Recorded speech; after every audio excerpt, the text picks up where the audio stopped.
a sirloin steak with baked potatoes.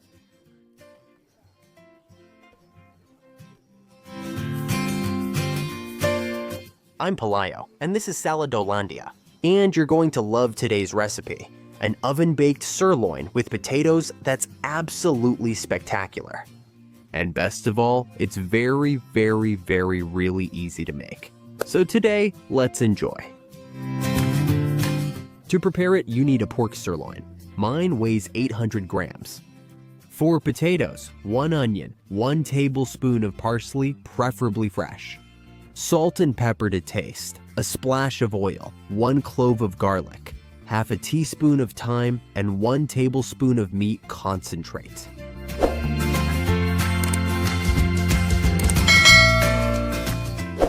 And now, let's get started with the recipe. The first thing we'll do is peel and wash the potatoes, and then we'll cut them into slices that aren't too thick, as you can see here. A little more than ½ centimeter thick. We'll make potato discs, and like I said, try to keep them all about the same thickness. Then, we'll do the same with the onion. But in this case, besides cutting these slices of about ½ centimeter thick, then we'll cut them again. This way, we'll ensure we get small pieces. See? Like this? We're interested in small pieces, so this onion goes straight into the sauce.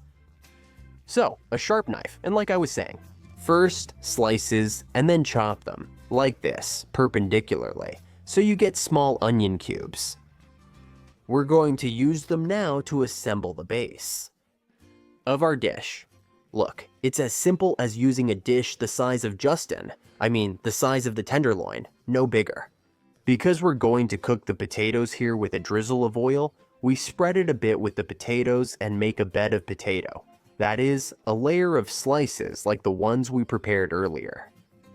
We're going to arrange them so that they cover as much of the bottom of our tray as possible. Oven-safe baking tray or mold. Any container that works in the oven and doesn't have holes will do. Just make sure it's not a removable bottom pan. Alright, we make the first layer. We're going to sprinkle a bit of onion on top, just like this, that's perfect. And a little more over here. Alright, about half of the onion, and then we're going to cover it with another layer of potatoes. Using the same method as before, the goal is to cover as much surface as possible, so we're going to place them according to their shape. To make the most of all the gaps, it's important to do this carefully, so that the layer is as even as possible. It doesn't have to be perfect, not at all. But do it as well as you can. Come on, these little pieces, a bit more onion on top here, that's it. It's going to give a great touch to the base of the dish, because it will make the potatoes cook in the sauce and juice from the sirloin itself, which gives it a fantastic flavor. That's why it's very important that the tray isn't too big, that it's as snug as possible. That will make the liquid really soak the potatoes and cook them inside, so you'll get perfect oven-baked potatoes without having to prepare anything beforehand. Alright, we cover it with the rest of the onion and that's it. Now, the base is ready. Now let's grab a clove of garlic. We can crush it with a tool like this, or in a mortar. The idea is to make a kind of garlic paste, and with it, we're going to spread it well over the tenderloin. Always remember to have freshly washed hands. And also, we're going to add a little bit of salt and a little bit of pepper to taste. And the touch of thyme. Come over here. Perfect. We're going to add a little bit of parsley. I'm telling you, the typical dried parsley works, but if you have it fresh, it's much better because it's much more aromatic. And now, we place this piece of pork tenderloin directly on top of the bed of potatoes with onion. Look, how good this looks. Now we press it down a little so it stays tight and doesn't slip. And now we take a spoonful of meat concentrate and dissolve it in a glass of water. Today, we're going to share the trick a little differently, because it's simply about mentioning an ingredient. Yes. The meat concentrate. This little spoonful of meat concentrate sauce gives a wonderful boost of meat flavor, both to the potatoes and to the meat itself. So, if you can do it, include this ingredient. What we've done is preheat the oven to 160 degrees Celsius or 320 Fahrenheit and put the tray inside. We're going to leave it for a total of 90 minutes, but halfway through the process, at about 40 or 45 minutes, we're going to take it out here. We're going to add a small glass of water so it keeps staying moist. The moisture, and we're going to flip it so it browns on all sides. Alright, just like that, perfect. We flip it over, spread it out a bit so it's distributed well, and like I said, we're also going to add a bit more moisture inside, a small glass of water. If you have it hot, even better. We're going to put it back inside and let it keep cooking. I'm telling you, I do this after 40 minutes. Out of a total of 90, everything needs to be nice and moist. Then we close the oven and let it keep cooking. At those 160 degrees Celsius or 320 Fahrenheit, before the 90 minutes are up, when we've reached 80 and there are only 10 left, we're going to turn it one more time.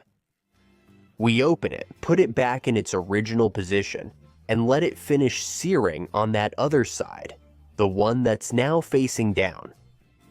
That way, it stays even juicier, it's perfect, already done, with an absolutely amazing aroma. I can't wait to dig in. Let's get it inside. For the last 10 minutes, remember, 160 degrees for a total of 90 minutes. About halfway through, we flip it over, and 10 minutes before it's done, we put it back in its original position. Come on, let's go enjoy it. Now I place it on this rack, next to the tray where I'm going to serve it, and you'll see how easy it is to do, without dirtying any other utensils. Look. We place the tenderloin, then we're going to take a slotted spoon and transfer the potatoes with a bit of onion, saving the broth. You can do it with a fork and a spoon, with a slotted spoon, or whatever works best for you. But I like to transfer them quickly like this, without overthinking it, because then I'm going to move the tenderloin on top, using the potatoes to make a sort of bed. See? That way, I move it to one side, I have the space in the middle, and here I put the remaining potatoes. That way, I only dirty the tray and the container where I prepared the tenderloin. There you go, it's done. See? Perfectly in the middle. Let's make use of these last little pieces of potato and a bit of onion. And, of course, look how good it looks, of course, the little sauce. It's important to set it aside so that everyone can add as much sauce as they want to their own portion. But even so, a couple of spoonfuls on top of the whole tenderloin is perfect. It gives it that shiny touch that's so characteristic and makes it look amazing. Oh my. All that's left is to garnish with a little more fresh parsley, both the tenderloin and the potatoes. Besides being decorative, it gives it a fresh aroma that goes perfectly. And now, just like with people, the most important thing is on the inside. So let's cut it and show how a tenderloin looks when it's prepared in the oven in such a simple way as this. But look, what a piece of meat, what a perfect inside. Sometimes, preparing dishes like this is very easy. I hope you liked the recipe, and even more that you feel encouraged to make it yourself because it looks amazing. A real gourmet dish made in your own home. So enjoy it, it turns out spectacular. It's hard to believe that making an oven-roasted meat of this level is so simple. And sometimes we can look like kings with little effort. Also, I'm sure you liked the technique and thought, could I prepare another type of meat? With this same method? Well, the answer is yes. So if you have any good ideas, tell me down here in the comments. That way, I can get ideas from you. And also, what an awesome video. Don't miss it, it looks amazing. Or you can click here to subscribe if you haven't done it yet.